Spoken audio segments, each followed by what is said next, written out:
Hey everyone. I hope everyone's doing well and everyone's safe and healthy and handling the quarantine really well. Thank you again to all of the essential workers and everyone that is contributing and making things as safe as possible for everyone else. I do so appreciate what people are doing and how kind they are.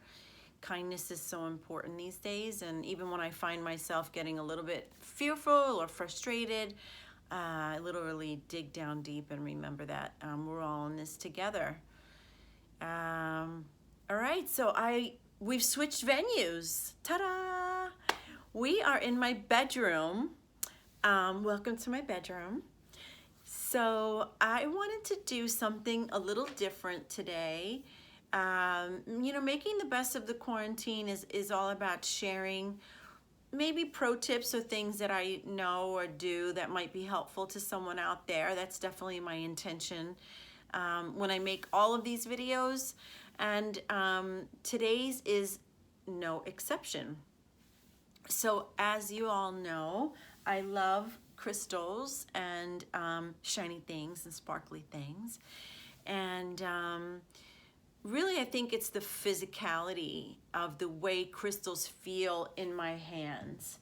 And I pulled all sorts of different crystals. Here's a rose quartz point. I don't know, I just grabbed this one first. I think it's the way they feel, but it's also the intention behind the crystals as well. So I'm not making this video as some sort of like healer person that's saying that if I walk around with rose quartz, I'm going to meet the love of my life because I had the quartz in my hand. That's not how I feel, and that's not what I think we should all be doing. However, what it does too is inspire more of the characteristics of the crystal, because everything has energy and everything, all matter, has qualities to it. So different crystals have different vibrational energy as well as different qualities and characteristics that inspire the holder to feel more of. And so in this particular example, rose quartz is known as the crystal of self-love. So when we love ourselves more, then people are attracted to that. So that's how that works. And I thought it'd be fun to just pull some out of my apartment. And actually, this is from the office. So the day we closed the practice, because of the quarantine, I took a few of my healing crystals and things that I love that I personally brought to my practice and to the office. I took them home because I want them to stay fresh and healthy and energized. So the way to take care of your crystals is some of them can't get wet. So this is an amethyst, by the way. And this is a geode, so this is the inner part of the amethyst, and you can get amethysts from different countries. There's a big amethyst in our practice from Brazil. So some of them can't get wet. You don't clean crystals by wetting them for the most part. You could make a bath and put Celtic sea salt in the bathtub and then put them all in there to clean. You can do it that way, but ones like these selenite wands, you can't get these wet. I love selenite. I actually have a lot of selenite. It is thought that selenite connects you closer to the angelic realm. And selenite just feels so good. And you know what it reminds me of? You know in Superman, when he's in his palace, in his crystal palace, that's what this looks like, doesn't it? So I love selenite wands, and this wand is from work. I got these in Ocean Grove, New Jersey.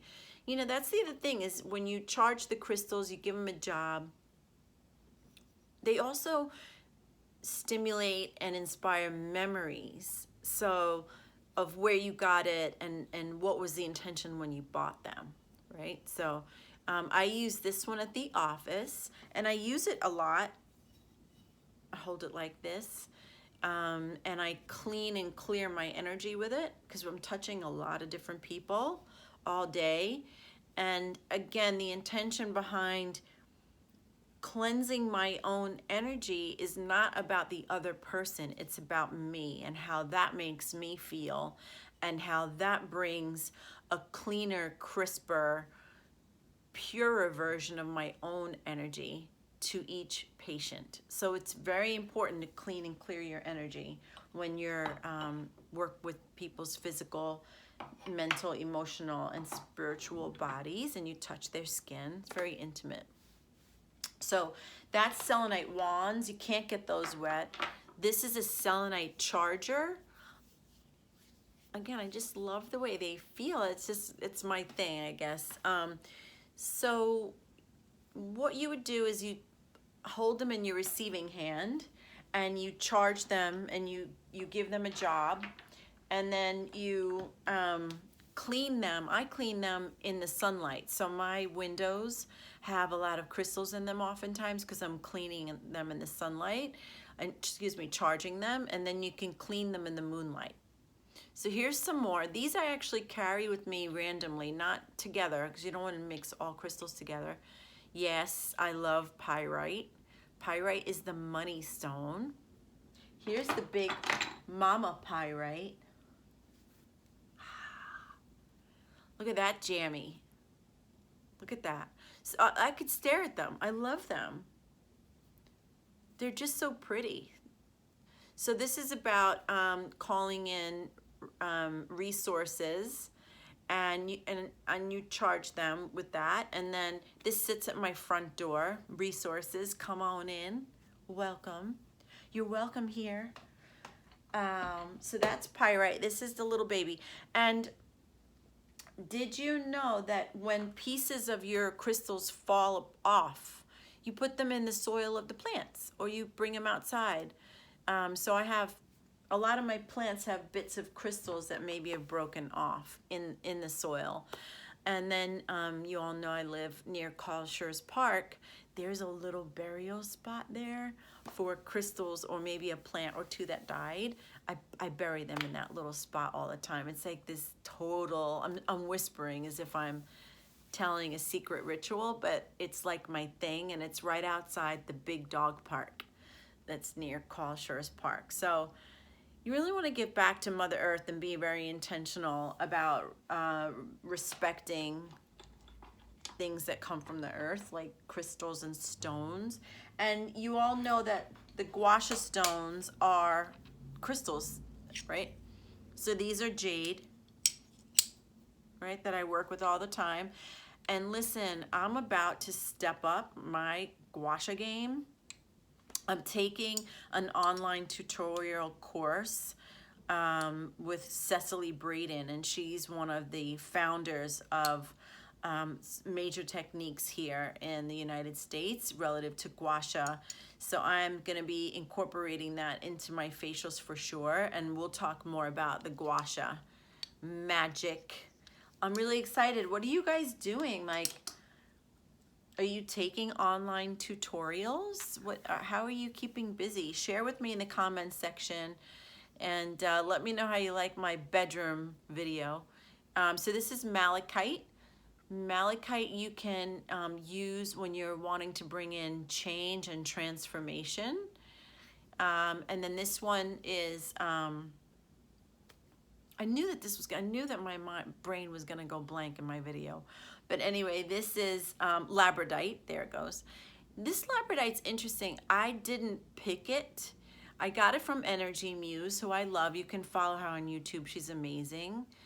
I wish she was like my friend. She's one of those people I would want to like have at dinner. But anyway, this is the Labradorite. And I'm just gonna be honest, like I wouldn't have picked this one for myself, but it must belong to me because it came to me.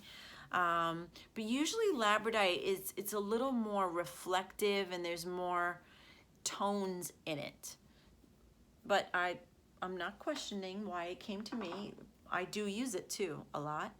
And the softer stones are nice. I do tend to like the tumbled stones more. So here's a whole bowl of them, right? So I'm just gonna pull out really quick. This clear quartz crystal I've had with me since Nashville, Tennessee, y'all. I've had this one a long time. So actually when I'm feeling a little bit homesick, I carry this one. It has a mate. Where's my mate? Okay, it has a mate.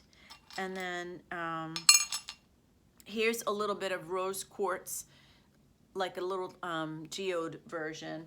And then I also have the smooth stones. All right, the bunnies are kissing. Don't judge. I have a romantic side, you know. I love these little bunnies.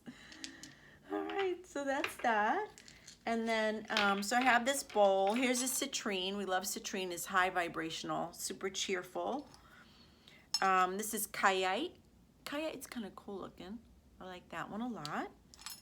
And then moonstone. So, and then my staff gave me these. I wanted to show you these.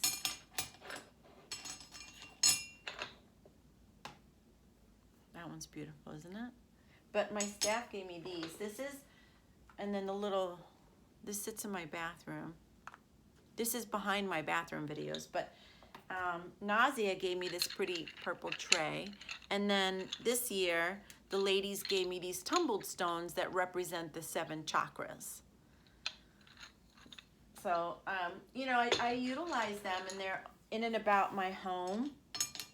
And I thought I would share a quick little overview. Here's another amethyst. Oh, here's my black tourmaline. I love, so New York City, hello, you have to have a black tourmaline. I love this one. I feel the grooves. It's that consistency, I think, too, of the way they feel. But here's a smooth heart-shaped amethyst. All right, so I hope this was helpful and interesting. Please share, like, subscribe, give me any comments. I really like to know what you want to know, okay? So this is, I appreciate it. It's been a lot of fun. And stay safe out there. I'm thinking of everyone. I'm sending love and light. I've been doing a lot of Reiki on myself and my cat, and sending Reiki love and healing out there to the world. Thank you so much.